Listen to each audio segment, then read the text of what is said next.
Within the confines of the NFL, we are almost done with Taylor Swift mania.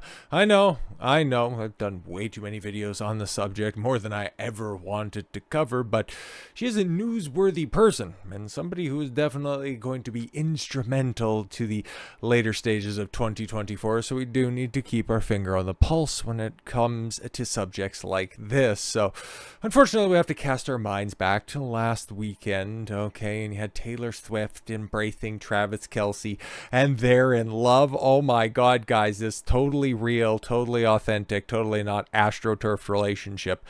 I'm not going to go as far as some people who have said that this is a total fabrication. I do think that there is some genuine connection in so much as two celebrities who just have no discernible personality between them can have a legitimate relationship. I'd like to believe that there's still a little bit of love out there for everybody, right? Kind of. Taylor Swift and Travis Kelce in love. Eras tour artist appears to say, "I love you," during post-game celebration after his Chiefs beat the Ravens to advance to the Super Bowl. And yeah, this goofy-ass embrace, well, not that one right there, that one's plenty goofy, but the one that went down on the field where they both hug each other, and well, body analysts have, taken a look at that, drawn the lines in who's the one who's leaning in, who's the one who's pushing the other away, going like, okay, well, yeah, that's fine. I'm so happy that this is working out. I just want to know how legitimate all this stuff is. Frankly, I don't care, and I don't think it's going to be relevant towards the end of the year because obviously we've seen Taylor's track record when it comes to this stuff, and Travis is just the most recent in a very long, high-profile list of victims, former partners, right? But the reason that the NFL is going to be focusing so heavily on her in the promotion of Super Bowl 58, is that what we're at in this point? Jesus, Super Bowl 58. It just feels like yesterday that Peyton Manning's crippled old ass was winning 50. But anyways, Taylor Swift has generated over $330 million for the NFL and the Kansas City Chiefs this season. That's why they're focusing so heavily on her. I pointed this out way back a couple of months ago as to why the NFL, why the big media companies that cover the NFL are catering so heavily to Taylor Swift, why the Kansas City Chiefs were such a big ticket. And I'm not, okay, for as much as I don't want to wade into the whole AstroTurf relationship, I'm also not going to go along with a lot of other people who are saying that, oh my God, it's rigged. It's Patrick Mahomes, Travis Kelce. It's the dynastic Kansas City Chiefs.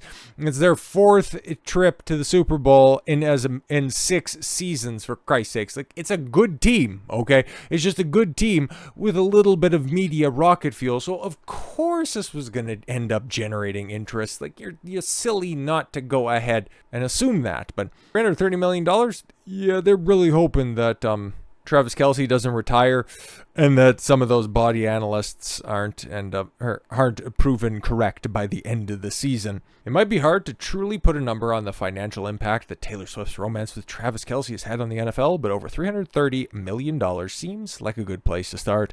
It's clear that Swift's dating life has taken a front seat to the world of American football this season, bringing in viewers not only to the Kansas City Chiefs, but across the NFL landscape. Not really, because we don't really see a viewership uptick in any place outside of Taylor Swift appearing at Kansas City Chiefs games. But we're always going to be high profile, but then at the same time, not this high profile because Swift fans are ardent. According to the data from Apex Marketing Group via Front Office Sports, Swift has reportedly generated a brand value for the Chiefs and the NFL in the area of $331.5 million this season. How do you come to that conclusion? The data puts the value on print, digital, radio, television highlights, and social media monitoring for Swift ever since she attended her first game, the Kansas City Chiefs, back on September 24th. Wow, this has been going on for that long, huh? Yeah, it's kind of crazy. Time flies when you're covering mids. Up to the Chiefs' divisional round game against the Buffalo Bills, per Apex's president, Eric Smallwood. Digital content and online news generated the most value ahead of social media. Well, yeah, of course, because that's the easiest type of attention to garner and also the easiest one for, these type of outlets to track. $331 million was a significant jump when Apex last tracked her brand value. The Chiefs in the league back in October at the height of Kel Swift mania. Is that the height, or are the playoffs kind of the height? Because that really kind of seems like it, especially with the coverage right now. Back when they were photographed in New York City on a date, she had generated $166 million to that point. Wow. Taylor went on to attend 12 of the Chiefs' 18 games that season. Good for her. And if she wasn't a transparent brand at this point in time, I'd give her more kudos for being a good, attentive girlfriend, but I think we all kind of know better at this point. Between now and the Super Bowl on Sunday, Swift will be at the Grammy Awards and will be playing a 4-show stretch at the she's going to the Tokyo Dome in Japan. The last of those shows comes a day before the Super Bowl itself, so yeah, more than enough time to make it to Las Vegas because, well, you know, the flights, they aren't that far, which could also lead to the conspiracy. Oh my God, Taylor Swift was going to be performing in Japan, and they just magically a few years ago decided that yes, they were going to go ahead and concoct this relationship so that it would be an easier flight for Taylor Swift to hop on in order to get to the NFL, so that the NFL would have a reason to make the biggest viewing experience of the entire year even bigger than it already is. Yeah, it doesn't really make sense. But the $330 million, guess what, guys? That makes a hell of a lot of sense. Why certain brands, certain industries, certain companies would go ahead and overwhelmingly cater to Taylor Swift.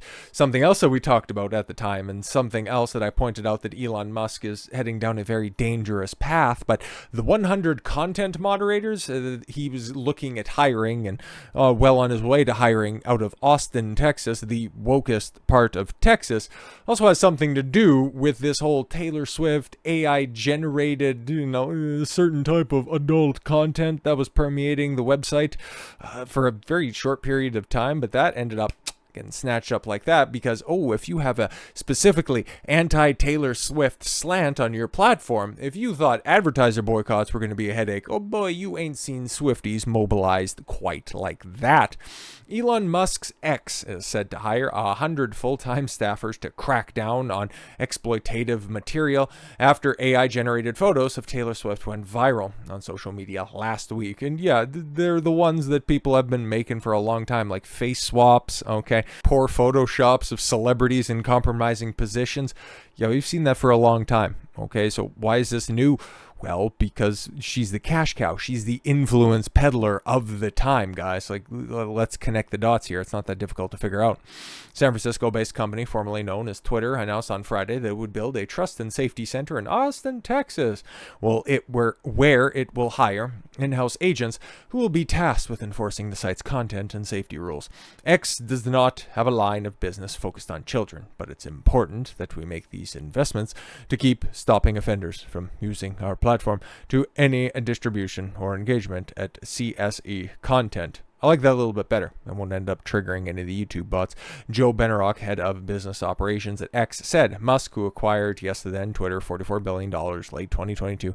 We know. X in recent days was compelled to block some searches for Swift, which, still seems to be the case. It might have changed by the time that this video gets released, but searches for Taylor Swift, outside of just immediately redirecting to any one of her numerous fan accounts or to her specific official page itself, they're few and far between. Very interesting how that managed to happen just like that. Attempts to search for a name without quote marks on the site on Monday resulted in error messages and prompted users to retry their search, which added, "Don't fret, it's not your fault."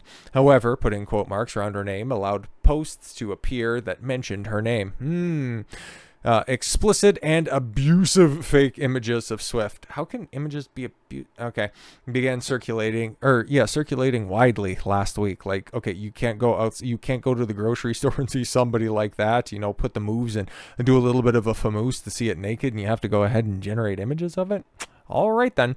This is a temporary action and has been done with an abundance of caution as we prioritize financial benefit. Let's keep it a buck. Safety, come on now. You guys are a company. We see what Linda Yaccarino is, erecting in the shadow of Elon Musk, going out there going, guys, Guys, we're just simply trying to make X a better, more inclusive, non-anti-Semitic place, okay? We need room for Swifties to go ahead and spread their financially lucrative wings. And something else that I also pointed out very recently as well is somebody else, or another group that is hopping on the Taylor Swift bandwagon, very much so. It's the Democratic Party. And the fact is that this has been popping for a while, and something that was pointed out earlier this year, maybe focusing in on and around the NFL speculation. I will go ahead and I'll link out to this clip. It's 5 minutes long, and well, you can obviously tell by the timeline down there at the bottom, we don't quite have that much time, but there are some people, I've alluded to them before, that really think that this Taylor Swift thing is a psyop, but the more research that's out there, I definitely think, and this has always been in the Democratic playbook, to just go ahead and latch on to a trend. Like, this is Lady Gaga from the 2016 election cycle, okay? This is Hillary Clinton trying to trot out every single celebrity, LeBron James to a half-empty arena. The night before the election, having Beyonce and Jay-Z perform a concert in her benefit. The Democrats aren't shy about flexing their entertainment industry muscle, so I don't know why these same people can't just simply connect the dots, but here's something, okay? They've seen it on Fox News, so it's got to be true. During a NATO meeting, yeah, I know this is kind of wild, the idea for Taylor Swift to be used as a psyop for the Pentagon was brought up. Sorry, what? It looks like they decided to go this route. She blew up out of nowhere. Not really out of nowhere, like she's always been very popular. Goddamn boomers, man. And has been plastered everywhere. I said it from the beginning. Not only is Taylor admittedly a satanic witch, oh my god, I didn't fully read all of this stuff. All I seen was a psyop part, and I thought it'd be interesting, but oh my god, these are the same guys that unironically trusted the plan. But she's also being used as a Pentagon psyop asset. The Pentagon and the US government, in conjunction with the AI images circulating recently, came out and made a statement that this is not true, but that also leads me to believe that it's probably true because the government said it wasn't. To swing many thousands of youth votes over to the Democrats and combat misinformation online. Effectively, she's a propagandist who the left is, if she realizes it or not. Okay, that's the part that I can actually get on with, because she has a massive amount of influence. I don't think anybody with a working set of eyes can go ahead and dispute that fact. It's just, whether or not she's in on the deal or not. You can kind of see glimpses with her, being caught on camera, just going, just stop it, when they're cutting away to her inside the booth. It's interesting. It's very interesting. I believe she is well aware of what she's involved with. I won't attribute malice anything that I can ignorance. So, to make matters worse, they paired her up with Travis Kelce because of how many Americans have their faces planted into the television watching football. Yeah, but that's the thing about professional sports. People pick and choose their teams, okay? And people don't really tend to gravitate towards the overwhelming favorites, the team that is on the cusp of creating a dynasty. Yeah, not really. Like, it's tough. And if they really wanted to do a whole budget AstroTurf relationship, might have went with something a little bit more diverse, maybe, potentially. Okay. He's a very effective salesman for Pfizer, selling, yes, certain things. And then also he took Bud Light money. And he's a very malleable individual. Or he was presented with an opportunity and took it. Like, I think that you can go ahead and just simply come to similar conclusions without having to delve down certain rabbit holes. I think Taylor Swift is the pop star of a generation, same way Michael Jackson was, and they both were at a Super Bowl. So I don't really know if we need to delve too much deeper than that, and it's going to look even more ridiculous in retrospect when their relationship ultimately blows up before the election. So with all that said, thank you all very much for the gift of your time. I've been Don Consuelo. I want you to follow your gut and get after it. Take care, everyone.